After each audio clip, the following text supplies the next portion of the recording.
This is the Quilca Geopark, located on the border between the Republic of Ireland and Northern Ireland. There are loads of natural attractions here, including the Marble Arch Cave System and the main mountain, Quilca. Of course, all this is a real magnet for tourists from all over the world. However, the locals aren't exactly in the mood for admiring the beauty. People living in nearby villages are bracing for floods because the peat bogs on the mountain have been almost completely destroyed by human activity. And these are Filipinos working with coconuts. How did they end up in this video? Coconut husks fly straight from the Philippines across seas, oceans, and continents to the British Isles, where locals lay them into peat bogs on a mountain. Yeah, sounds a bit weird, but it actually works. So let's figure out what's going on here.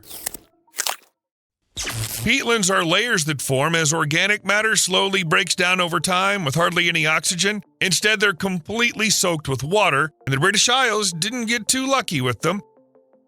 Peatlands once covered 6.4 million acres here. You could say the islands were almost completely wrapped in this soggy blanket, but starting in the 19th century, people began destroying them, having no clue what consequences that might bring. Hundreds of miles of drainage ditches cut through lowland swamps to free up land for farming and grazing. These drainage tracts drained the peat bogs at an incredible rate, causing entire layers to dry up and crumble. Where there used to be an even carpet of moss, deep cracks started to appear, and when it rained, large chunks of peatland would just wash away downstream. Once the first leaky spots dried out, the farming enterprises stepped in. The once flooded meadows turned into smooth crop fields. Intensive farming meant even more drainage channels. The peat broke down under the weight of plowing machines, and the swamp lost its bounce, giving way to a dried-out crust. In the 20s, foresters came to empty peat layers with saplings of coniferous trees. They mostly planted fast-growing Sitka spruce and European spruce. Monocultures on the bog seemed like a more profitable bet, but the roots punched through the peat and evaporation pulled out the last bits of moisture. The result, a dry crust, scraped by wind and rain like sand blasters. Since the mid-20th century, commercial peat extraction became popular. Excavators cut layers up to 20 inches thick, loaded them into bags, and shipped them off for use in garden centers and as fuel. Decades of work left behind huge pits with steep walls of exposed peat. Today, these holes resemble old mines. Water doesn't return to its original level, and any bad weather washes away the exposed peat, leaving behind sinkholes.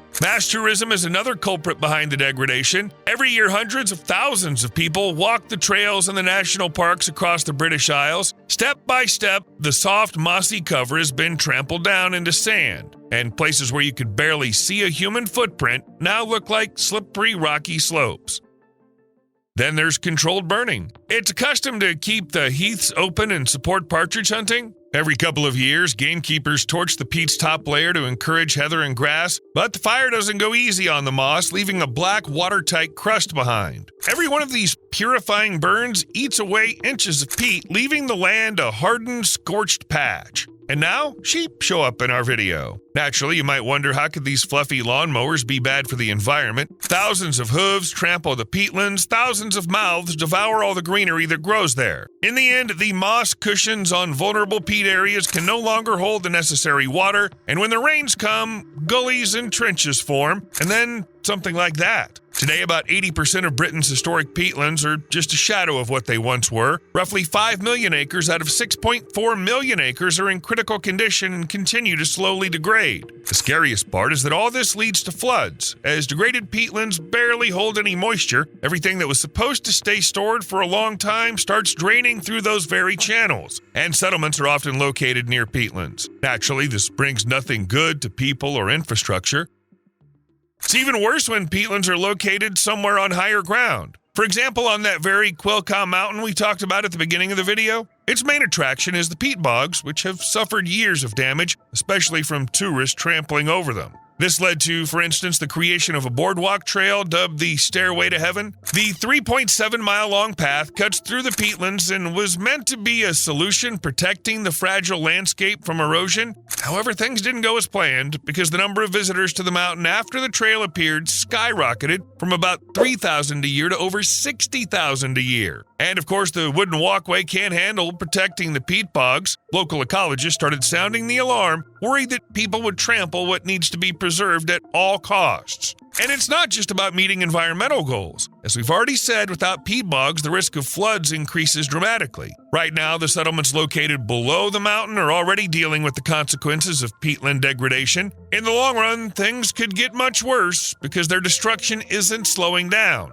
And that's where coconuts come in, the ones we mentioned at the very beginning of the video. First off, it's worth mentioning that what's actually used on the British Isles is coir, fibers extracted from coconut husks. In the past, coir was used to make ropes, mats, brushes, and other household items. And here in Ireland and Northern Ireland, far from the tropics, as part of the collaborative action for the Natura Network or CAN project, it's being used in this form. These are fibers compressed into rolls that don't fall apart thanks to a biodegradable mesh reinforcement. Now the big question, how do these coconut rolls even help with flooding? Well, here's the thing.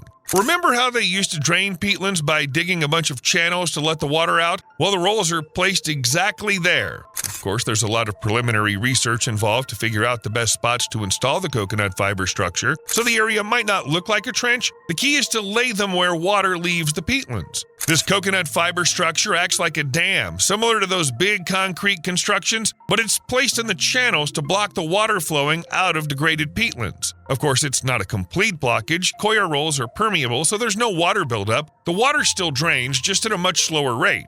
Simply installing these rolls already lowers the odds of water showing up in the house beneath the hill. But coconut dams don't just prevent floods by doing that. When water blocked by a coconut roll comes to a halt, it starts soaking into the nearby peat bogs. And that's just what they need to bounce back. Like we said earlier, peat bogs develop in soggy conditions. This slows down the breakdown of their main building ingredient, plants, due to a lack of oxygen. Coconut dams keep the bogs nice and moist, so they're a solid solution for bringing back natural peat reserves. Besides this, slowing down the water and letting it accumulate thanks to coconut-based structures helps raise the groundwater level, another crucial effect for peatlands. The thing is, groundwater gradually rises to the surface, and in the case of Quailca Mountain, it feeds the peat bogs, which also aids in their recovery. How does all this help with floods? Well, as the amount of water increases, sphagnum mosses return to the peatlands. This is one of the most important parts of peat bogs, making them one of the most effective water storage systems out there. These mosses don't have roots, but are made up of water-storing hyaline cells, which allow the plants to hold dozens of times more water than their own dry weight. In its natural state, a peat bog, thanks largely to these plants, can be 90 to 95% water. According to research, a natural peat storage area covering 2.5 acres and 3 feet deep can hold up to 2.6 million gallons of water. If we're talking on a global scale, peat bogs, which cover just 3% of the planet's land surface, hold up to 10% of all freshwater reserves. Yeah, largely thanks to those sphagnum mosses. Thanks to the coconut dams, the mosses are coming back and restoring the peatlands to their normal state. Rain or snow can fall on Quailca Mountain in almost any amount, but instead of flowing down ditches and turning into a rushing torrent that floods settlements below, the water's now held back by the dams and restored peatlands, releasing it at a steady pace. By the way, if you imagine that Quailca Mountain and the surrounding area ever go through periods of serious drought, the peat bogs would help here too. Suppose water pours down the mountain in a heavy rain once a month. The peat bogs will absorb it instead of letting it become a fast-moving torrent that floods nearby settlements. Then the water gradually drains from the peat bogs, supplying the lower farmlands with moisture.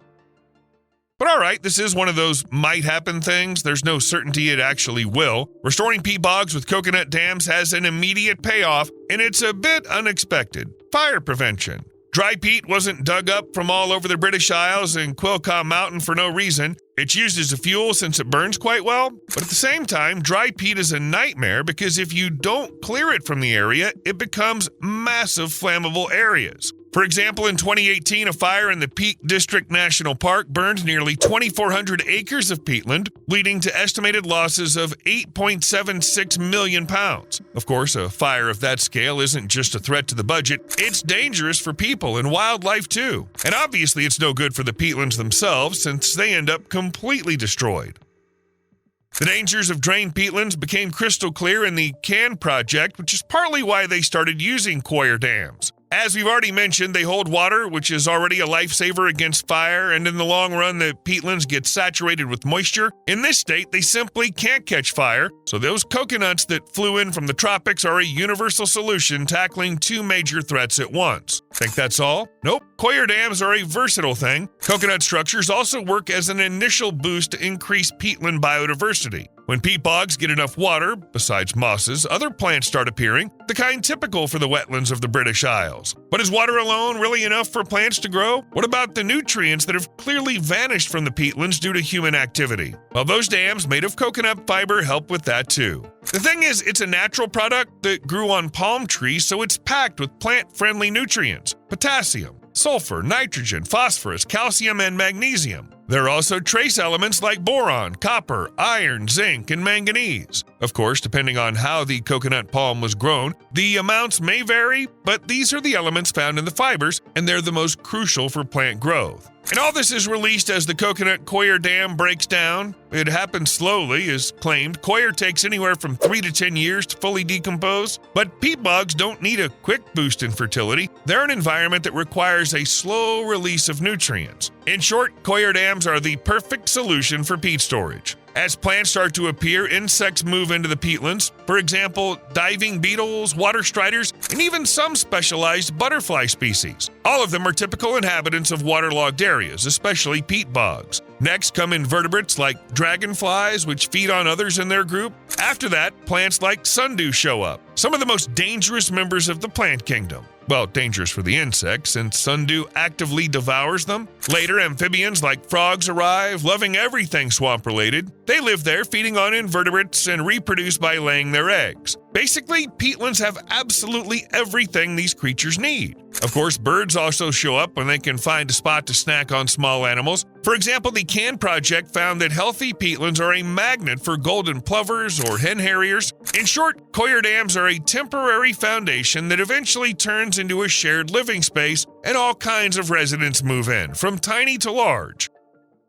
So here's the question. Why bother transporting coconut fiber overseas and oceans? Doesn't the Quilcom Mountain Project have materials that don't need such tricky logistics? Well, it does. Plenty of them, actually. Heather structures work just like coconut dams. They're mainly built from two plants, common heather and Erica tetralix. This stuff is easy to source locally in the British Isles, so no need to import anything from distant places. The people working on the peatland restoration project also have cheaper alternatives like rocks or boards. Sure, it's a little more work. Hauling rocks and planks is tougher than handling coconut barriers, but they fit the three key requirements. They hold back water without stopping it entirely, plus they're natural materials that don't damage the peatland ecosystem one bit. Besides that, instead of dams and often alongside them, a simple trick is used. Dig up the peat here and dump it into drainage ditches. This method is absolutely perfect. No need to haul anything anywhere, and it works like a charm. The peatland immediately starts coming back to life from the excess water, and the groundwater level rises up to the peat surface, sometimes even higher. A perfect solution because it doesn't require any logistics. Everything's right there. Sure, you'll need machinery for this, since digging by hand is no easy task, but the main goal, which is to restore the peatlands, is achieved, so it's widely used. On top of that, as part of the CAN project, they use a whole arsenal of techniques to bring back the bog's former moisture and greenery. When an area is eroded to the point of looking like a lunar crater, reprofiling comes into play. The steep walls of gullies are smoothed out by moving peat from the top edge down to the bottom, sometimes even rolling the cut material back into place, like unrolling a carpet. This creates a gentler slope where water won't rush off in streams, but will instead collect in every little hollow, like tiny puddles. And if the moss doesn't reseed itself, ecologists step in and transplant it onto the damaged peatlands. It takes root, spreads, and covers the bare patches. On top of that, they plant seeds of classic marsh grasses and heather, usually under mulch or jute fabric, to stop moisture from drying out and shield the ground. And heather twigs, stacked like brushwood bundles, work like a natural mat. They trap moisture and buy time for the seeds to grow. Yes, under the CAN program, they don't rely solely on coconut. Coir dams work together with peat embankments, reshaping and revegetation, and eco-engineers make sure peat bogs don't just hold water, but fully recover, back before anyone started actively destroying them. The active work phase on Quilcom Mountain is now over, and as noted, it went pretty well because they managed to achieve the main goal. Water isn't draining in massive amounts and flooding the settlements. However, that doesn't mean the Can Project ecologists have abandoned the peatlands. Monitoring systems were set up, for example, to track water levels in peatlands as well as air quality. This is really important for analyzing the results of the work. Plus, it'll help restore peatlands in other parts of the British Isles. The project team has also been actively working and continues to work on raising public awareness. For example, they make sure to let all local tourists know that peatlands aren't just something to trample on, they're entire ecosystems that also protect against floods and fires. And this seems to be one of the most important parts of the large-scale effort, because only when everyone understands the value of peatlands will they recover without the risk of being destroyed all over again.